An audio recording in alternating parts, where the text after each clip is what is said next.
ओम श्री सद्गुरुदेव भगवान की जय। गुरु ब्रह्मा गुरु विष्णु गुरुदेवो महेश्वरः। गुरु साक्षात् परं ब्रह्म तस्मै श्री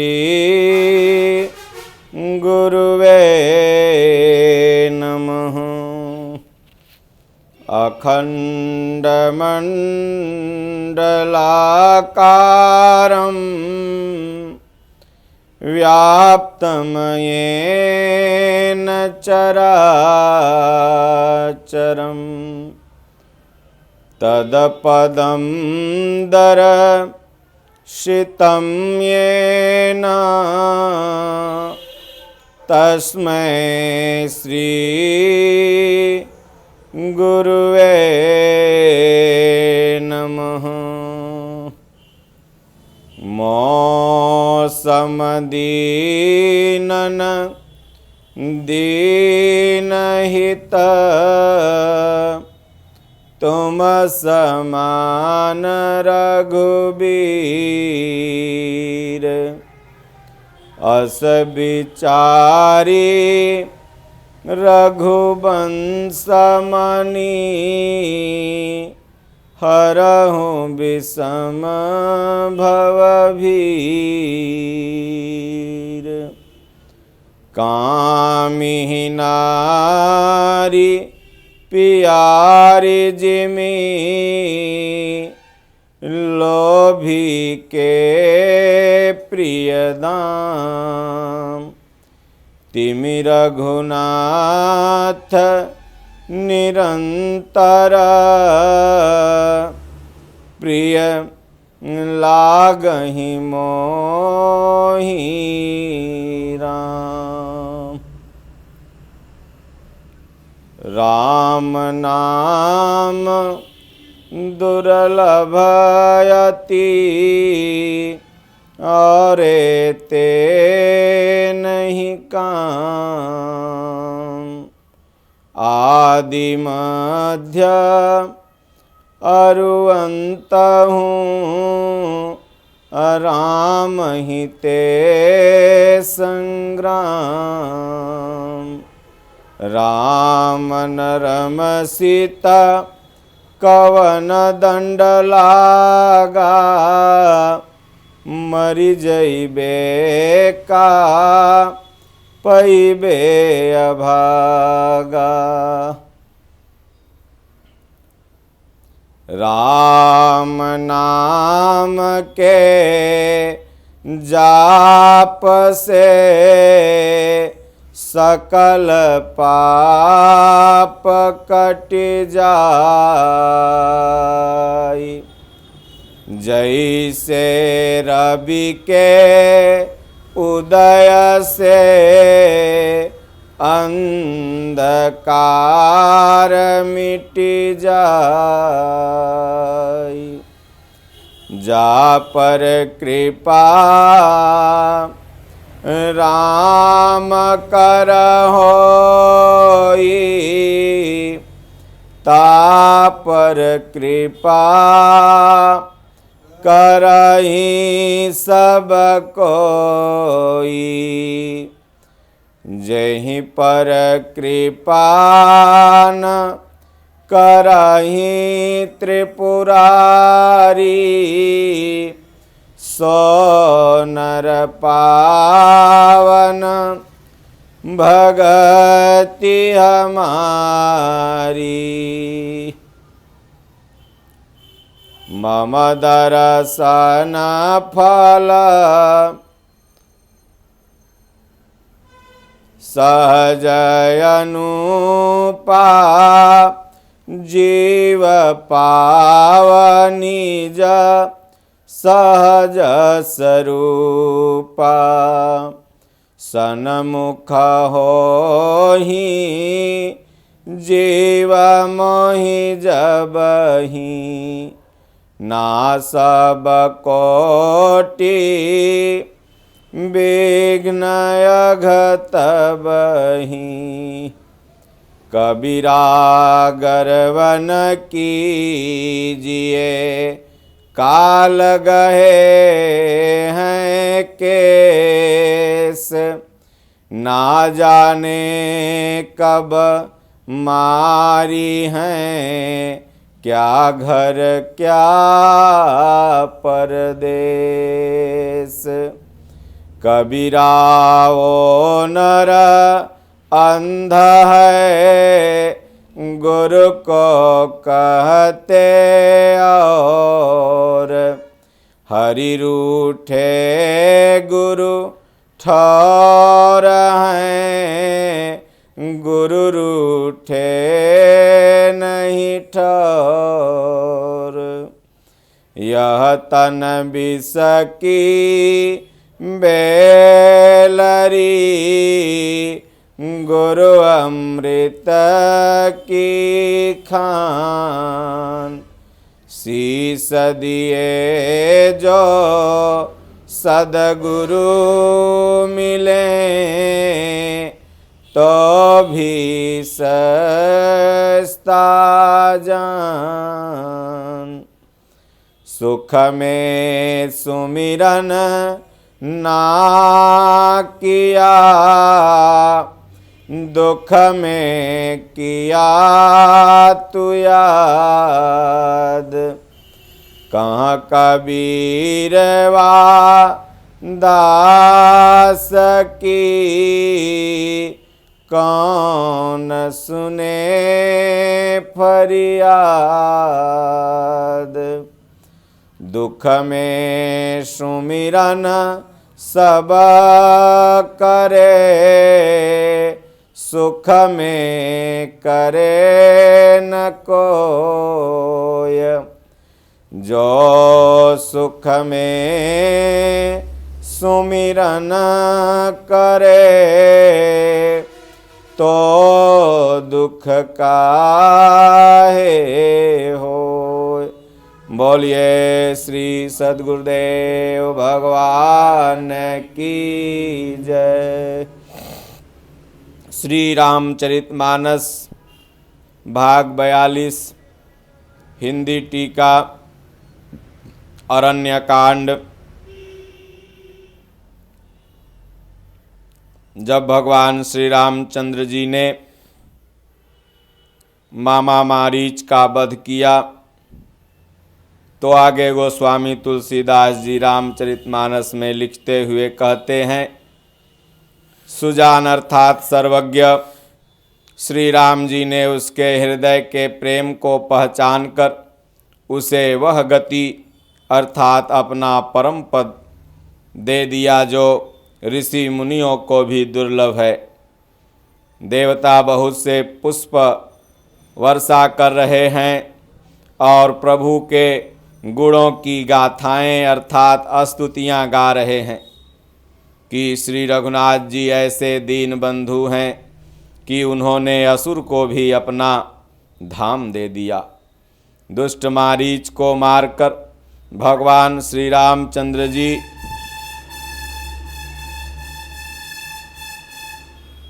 तुरंत लौट पड़े। हाथ में धनुष और कमर में तरकस शोभा दे रहा है।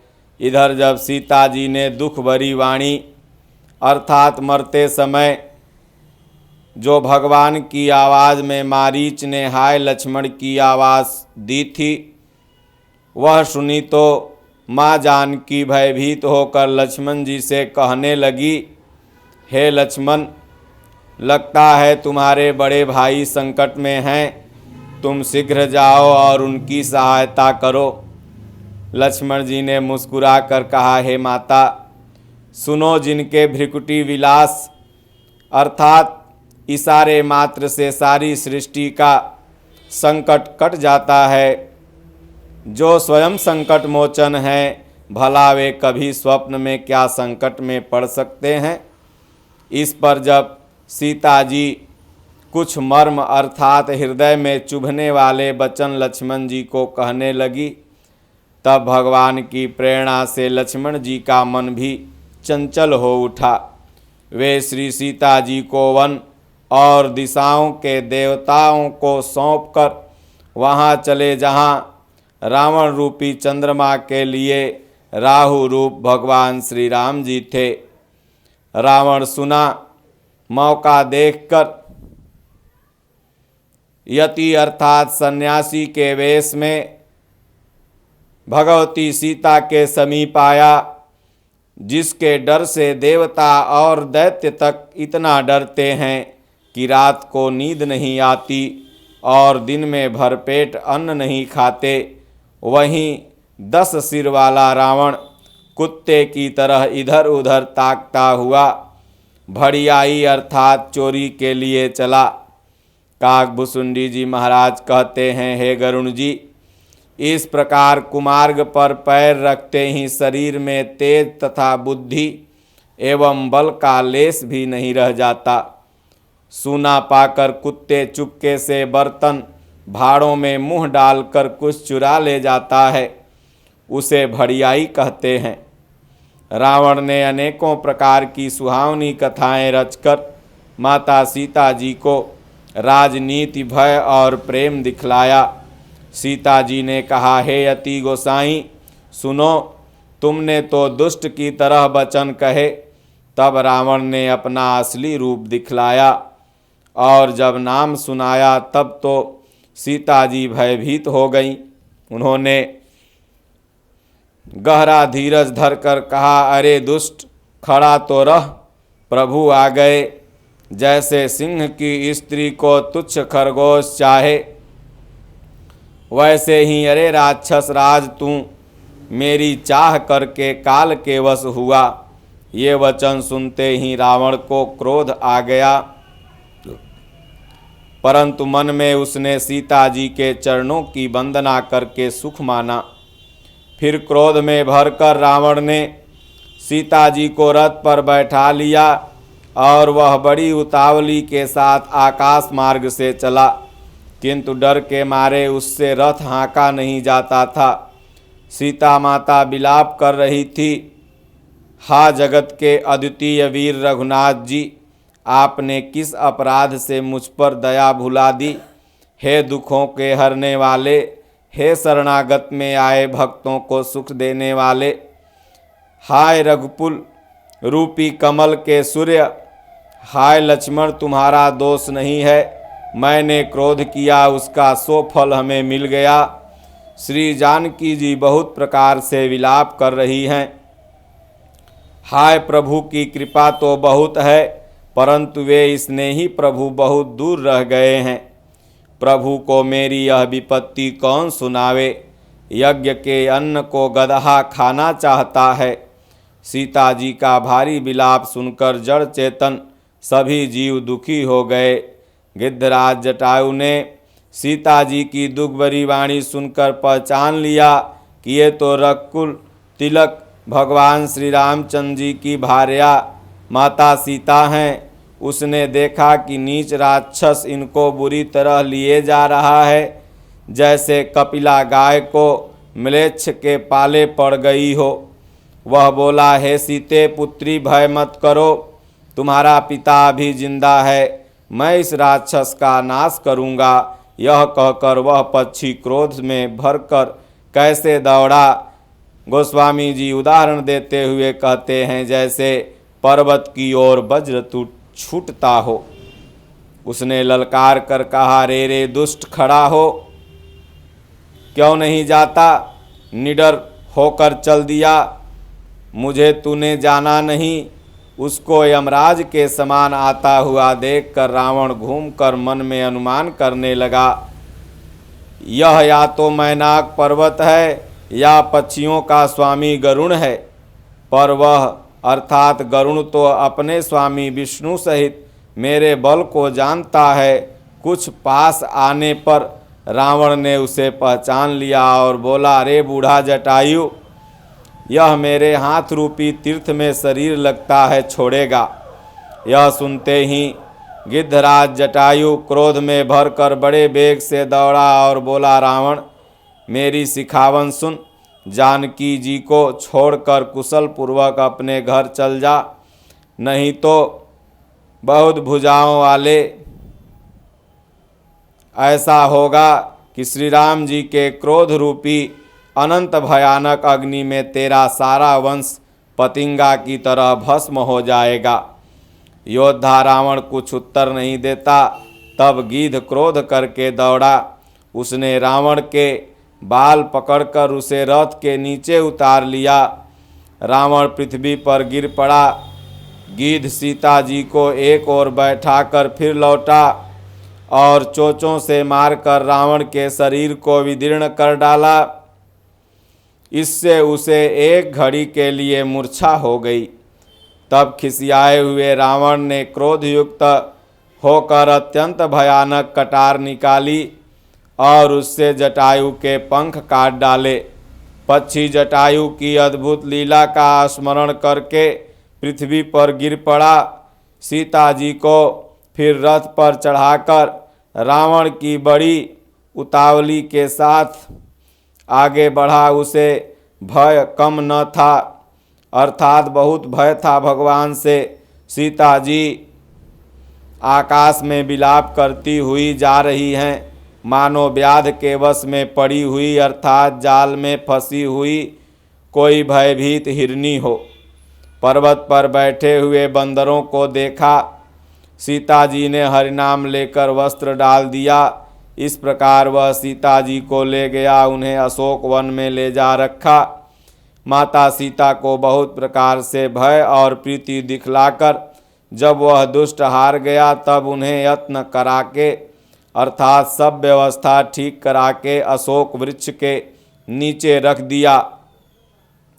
जिस प्रकार कपट मृग के साथ श्री राम जी दौड़ चले थे, उसी छवि को हृदय में रखकर वे हरि नाम अर्थात राम नाम रटती रहती थी। इधर भगवान श्री रघुनाथ जी छोटे भाई लक्ष्मण जी को आते देखकर बाह्य रूप में बहुत चिंता की और कहा, हे भाई, तुमने जानकी को अकेली छोड़ दिया और मेरी आज्ञा का उल्लंघन कर दिया और यहाँ चले आए।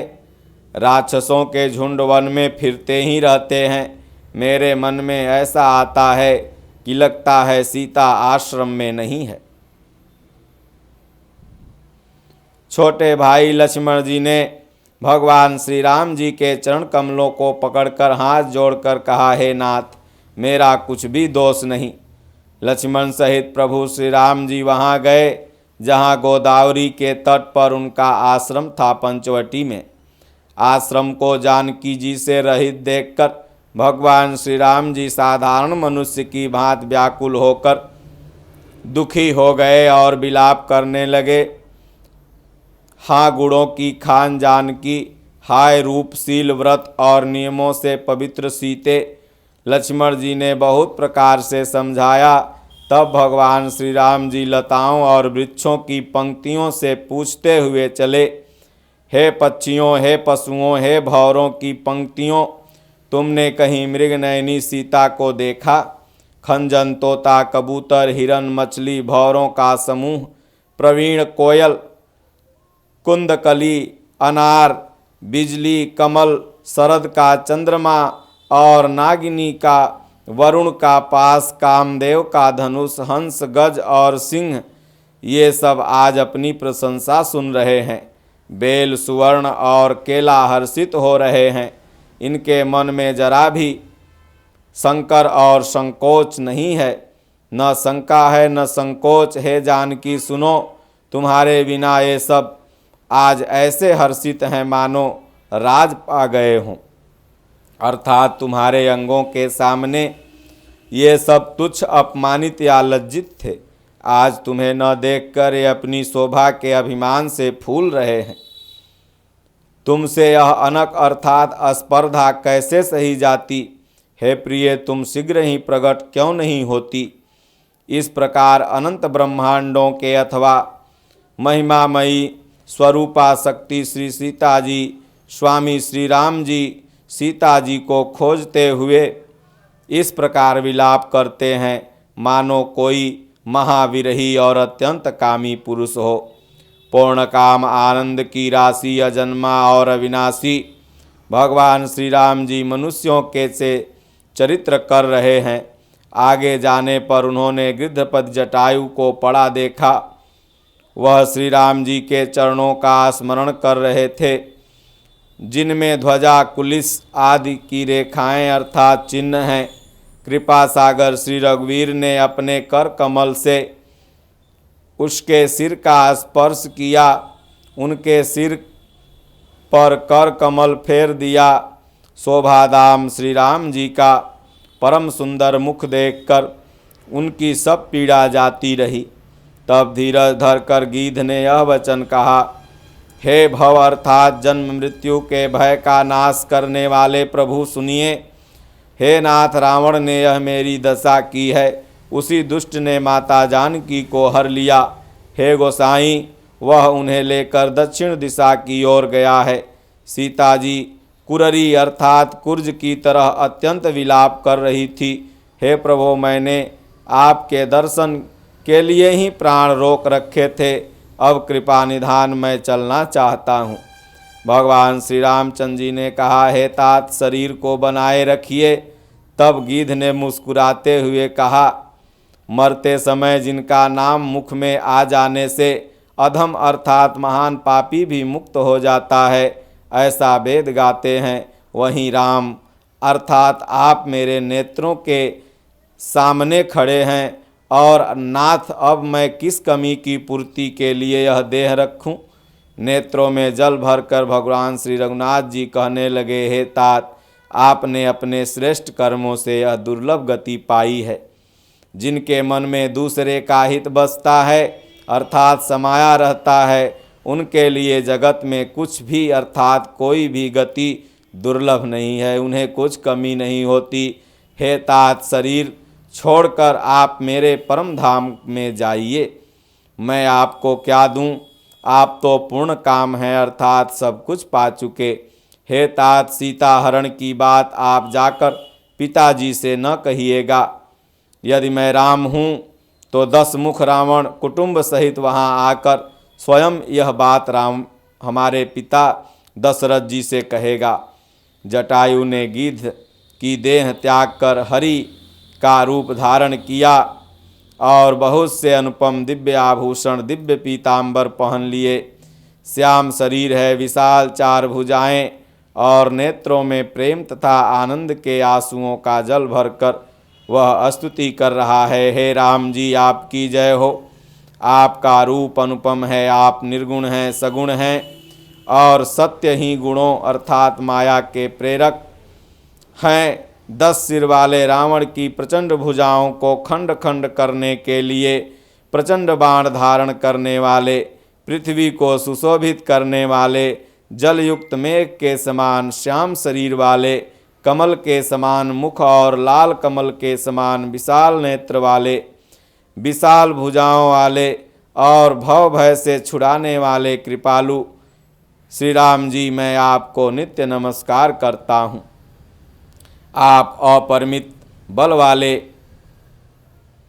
अनादि अजन्मा, अव्यक्त अर्थात निराकार, एक अगोचर अर्थात अलक्ष्य गोविंद, वेद वाक्यों द्वारा जानने योग्य, इंद्रियों से अतीत, जन्म मरण, सुख दुख, हर्ष शोक आदि द्वंद्वों को हरने वाले विज्ञान घन मूर्ति और पृथ्वी के आधार हैं तथा जो संत राम मंत्र को जपते हैं, उन अनंत सेवकों के मन को आनंद देने वाले, उन निष्काम प्रिय अर्थात निष्काम जनों के प्रेमी अथवा उन्हें प्रिय तथा काम आदि दुष्टों अर्थात दुष्ट वृत्तियों के दल का दलन करने वाले श्री राम जी, मैं आपके चरणों में दंडवत प्रणाम करता हूँ।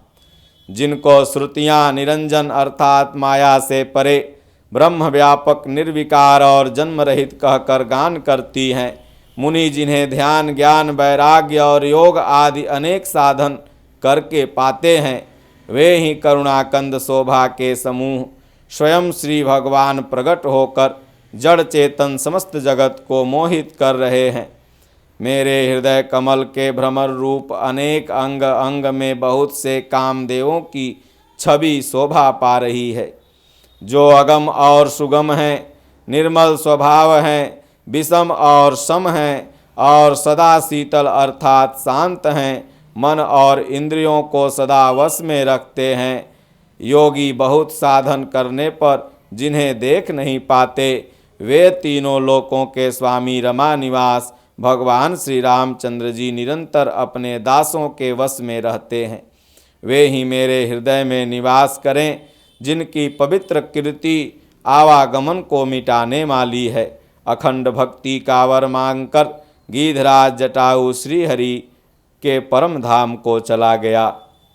भगवान श्री रामचंद्र जी उसका दाह कर्म अर्थात सारी क्रियाएं यथा योग्य अपने हाथों से की। श्री रघुनाथ जी अत्यंत कोमल चित्त वाले, दीन दयालु और बिना ही कारण कृपालु हैं। गीध पक्षियों में भी अधम पक्षी और मांसाहारी है।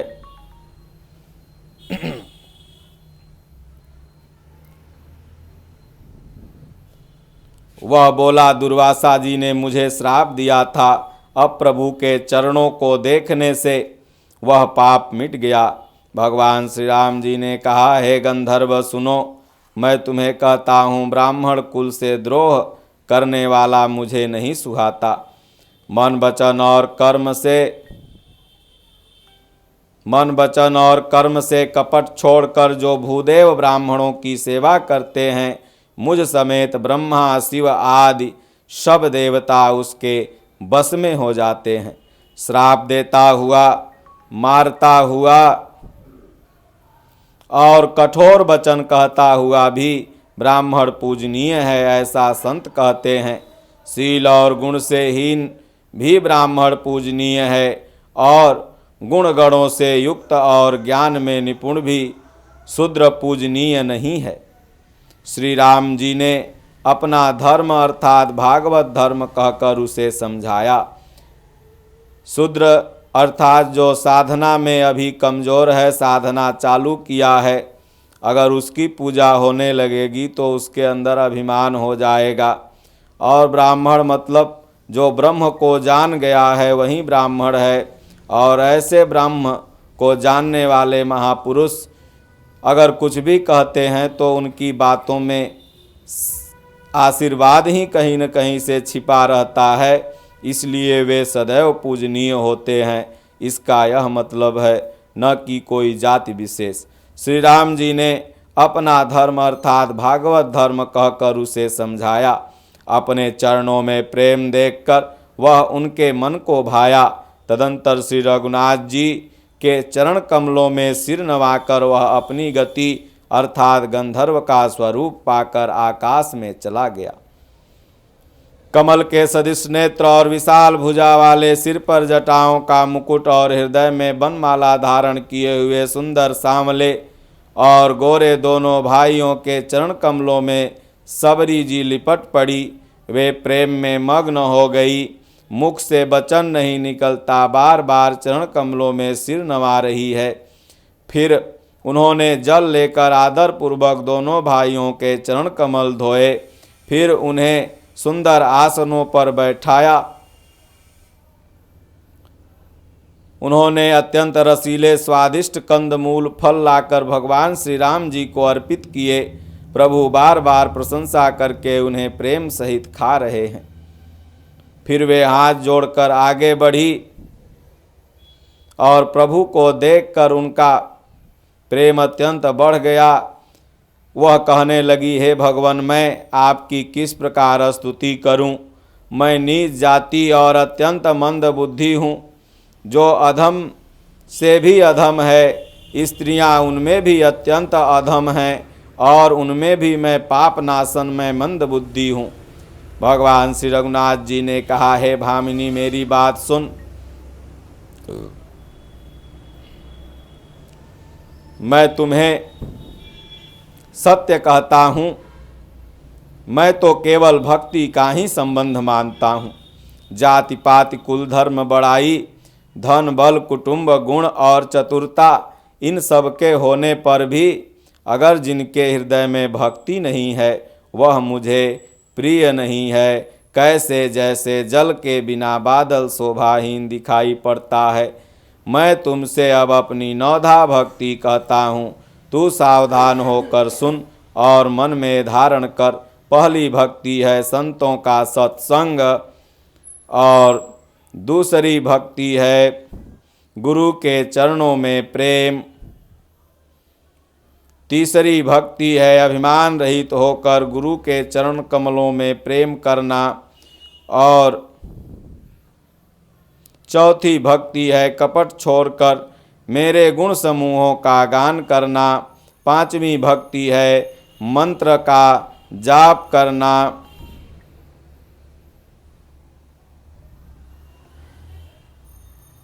और छठवीं भक्ति है अपनी इंद्रियों का निग्रह करना। सातवीं भक्ति है जगत भर में समभाव से मुझे देखना। और आठवीं भक्ति है जो कुछ मिल जाए उसमें संतोष रखना और स्वप्न में भी पराये दोष को न देखना। तथा नवीं भक्ति है सरलता और अभिमान रहित हो जाना। हे सबरी, इन नौ में से जिसके पास एक भी भक्ति है वह मुझे परम प्रिय है। तुम्हारे अंदर तो 9 भक्ति है।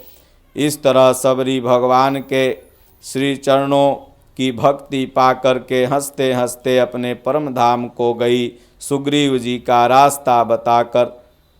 ओम श्री सद्गुरुदेव भगवान की जय।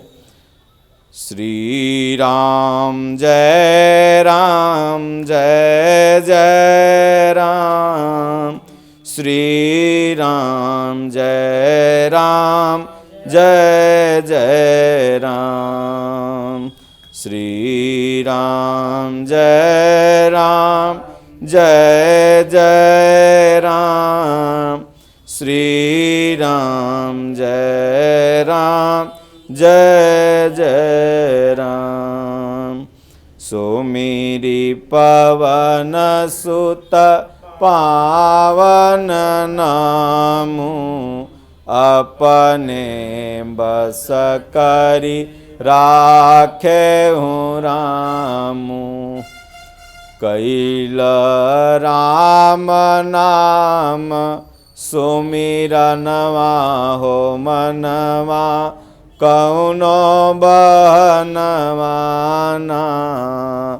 कैल राम नाम सुमिरनवा हो मनवा कौनो बहनवाना।